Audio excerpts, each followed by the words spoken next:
আটাইতকৈ আচৰিত হৈছে যে বিতৰ্কটো হ'ব লগা কথা। প্ৰথম বস্তুটো হৈছে কি ৰাজীৱ খদিয়াৰ মৃত্যু হৈছে। ৰাজীৱ খদিয়াৰ মৃত্যুৱে আমাৰ সাংস্কৃতিক জগতত এক যথেষ্টখিনি লোকচান কৰিছে। সাংস্কৃতিক জগতৰ কাৰণে বিস্তৰ ক্ষতি। তেনে ক্ষেত্ৰত ৰাজীৱ খদিয়াৰ পৰিয়ালটোক আজিৰ তাৰিখত যি সহায় আমাৰ পৰা লাগে সেই সহায়খিনি আমি আগবঢ়াব লাগে। তাকে নকৰি যদি আমি অনাহক যিবোৰ বিতৰ্ক এইবোৰ যদি টানি আনো, গতিকে এই বস্তুটোৱে আচলতে ৰাজীৱ খদিয়াৰ যি মৃত্যুক মানে তেখেতে জাতিটোৰ কাৰণে আজি তেখেত যথেষ্টখিনি কৰিছে, গান গাইছে যথেষ্টখিনি। গতিকে তেওঁৰ মৃত্যুত আমি শোকম্লান হোৱাৰ লগতে তেখেতৰ পৰিয়ালটোকো আমি আজিৰ তাৰিখত সহায় কৰিব লাগে আৰু আগন্তুক সময়লৈকে সহায় কৰি গৈ থাকিব লাগে। এতিয়া গানটোৰ কথাটো এনেকুৱা যে সেই গানটোৰ যাৰ হাতত কপিৰাইট আছে, কপিৰাইট মানে যাৰ হাতত মালিকী স্বত্ব আছে, তেওঁ হৈছে কিশোৰ বৰুৱা বুলি এজন প্ৰডিউচাৰ, তিনিচুকীয়াৰ এজন প্ৰডিউচাৰ। মই কথাখিনি আচলতে ক'ব খোজা নাছিলোঁ যদিও মই কৈ দিলোঁ এটলিষ্ট যাতে মানুহে গম পায়। কিশোৰ বৰুৱাই সেই গানটো ৰাজীৱ খদিয়াকো গোৱাইছিলে আৰু সেই একেটা গানকে মোকো তেখেতে গোৱাইছিলে, য'ত যিজন কম্প'জাৰ আছিলে সঞ্জয় আৰু এলবাৰ্ট বুলি এজন কম্প'জাৰ আছিল। এতিয়া ৰাজীৱ খদিয়াও গায়ক আৰু ময়ো গায়ক। গতিকে তেনে ক্ষেত্ৰত মই কি গম পাওঁ যে সেই গানটোৰ মালিকী স্বত্ব কিশোৰ বৰুৱাৰ লগত আছিলে। গতিকে যিজনে সেই মালিকী স্বত্বটো লৈছে তেওঁৱে যদি মোৰ প্ৰযোজক হয়, তেওঁৱে যদি ৰাজীৱ খদিয়াৰো প্ৰযোজক আছিলে, তেতিয়াহ'লে কেনেকৈ ৰাজীৱ খদিয়াৰ গানৰ পৰা মই ল'লোঁ বা মোৰ পৰা কোনোবাই ল'লে, এইটো সম্ভৱ হ'ব নোৱাৰে। গতিকে সেইটো ভুল বুজাবুজি এটা হৈছে, সেইটো মই আঁতৰাই দিছোঁ। আৰু ৰাজীৱ খদিয়াৰ লগত আমাৰ সেইটো কথা আগতে 15 বছৰ আগতে হৈ গৈছে, যেতিয়া গানটো ৰিলিজ হৈছে। ৰিচেণ্টলি কিবা কাৰণত হয়তো ৰাজীৱে ভালকৈ পষ্টটো পঢ়ি নাচালে বা তেনেকুৱা হ'ব পাৰে। মই এতিয়া ৰাজীৱৰ কথা নকওঁ, আমি যথেষ্টখিনি দুখ পাইছোঁ, সুখ পাইছোঁ। এইখিনি সময়ত ৰাজীৱ হেৰাই গৈছে, সেইটোৱে আমাৰ কাৰণে বহুত ডাঙৰ খবৰ। সেই পষ্টটোত মই লিখিছিলোঁ আমাৰ গান বুলি।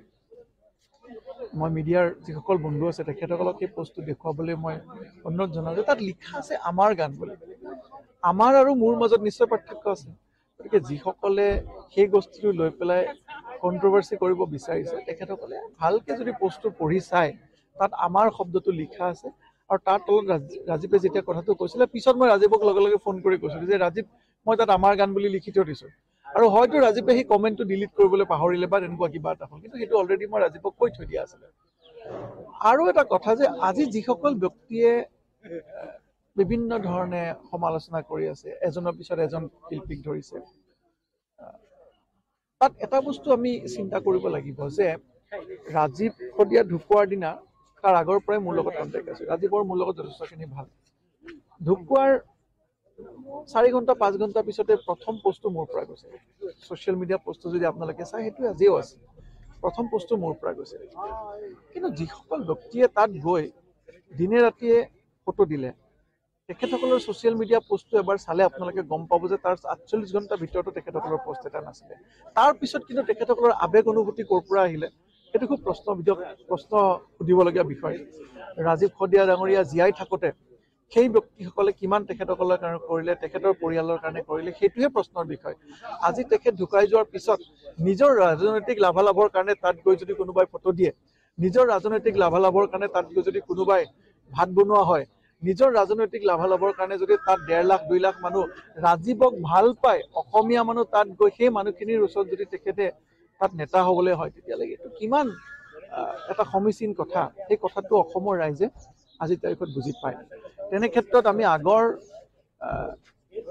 বহুত ক্ষেত্ৰত দেখিছোঁ যে আগৰ এনেকুৱা বহুত আন্দোলনত আমি দেখিছোঁ যে কাৰোবাৰ উচতনিত কেইটামান ডেকা ল'ৰা ইতিমধ্যে আমাৰ পৰা হেৰাই গৈছিলে, কিন্তু সেই ডেকা ল'ৰাকেইটাৰ পৰিয়ালবৰ্গক কিন্তু সেই নেতাসকলে আজিৰ তাৰিখত লগত নাই। সেই নেতাসকলে ডেকা ল'ৰাকেইটাৰ পৰিয়ালবৰ্গক এৰি দিলে। আজি আপোনালোকে গৈ পৰিয়ালবৰ্গক যদি প্ৰশ্ন কৰে, তেখেতসকলে ক'ব যে আমাক যিটো তেখেতসকলে সেইখিনি সময়ত কৰিলে, আজি সেই মানুহবিলাকে আমাক এৰিলে, আমাৰ ফোনো নধৰে। গতিকে মই ভাবোঁ যে শিল্পীক সদায় শিল্পী হিচাপে থাকিবলৈ দিব লাগে। শিল্পীৰ লগত ৰাজনীতিক কেতিয়াও একাকাৰ কৰিব নালাগে। শিল্পীক শিল্পকৰ্মত ব্যস্ত থাকিব দিব লাগে। অসমৰ ৰাইজে প্ৰতিজন শিল্পীক শিল্পী হিচাপে ভাল পায়।